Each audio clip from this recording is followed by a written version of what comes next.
ঢাকা-বরিশাল মহাসড়কের ফরিদপুরের ভাঙ্গায় মাহেন্দ্রবাস মুখোমুখি সংঘর্ষে ৫ জন নিহত হয়েছেন, এতে আরও ৫ জন আহত হয়েছেন।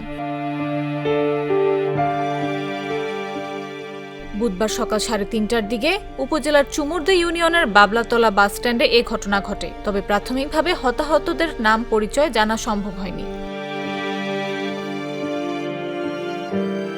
পুলিশ ও স্থানীয় সূত্রে জানা গেছে, ঢাকাগামী মিজান পরিবহন ও টেকেরহাটগামী মাহেন্দ্রর মুখোমুখি সংঘর্ষে মাহেন্দ্রে থাকা ৪ যাত্রী ঘটনাস্থলে নিহত হন। এতে ৬ জন যাত্রী গুরুতর আহত হন।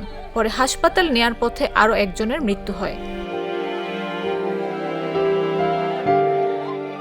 ঘটনার সত্যতা নিশ্চিত করে ভাঙা হাইওয়ে থানার ভারপ্রাপ্ত কর্মকর্তা মোহাম্মদ রকিবুজ্জামান জাগো নিউজকে বলেন, খবর পেয়ে ঘটনাস্থলে পুলিশ পাঠানো হয়েছে। মাহেন্দ্রর সঙ্গে মুখোমুখি সংঘর্ষে এ ঘটনা ঘটে। তবে যাত্রীবাহী বাসটি পালিয়ে গেছে। বিস্তারিত পরে জানানো সম্ভব হবে।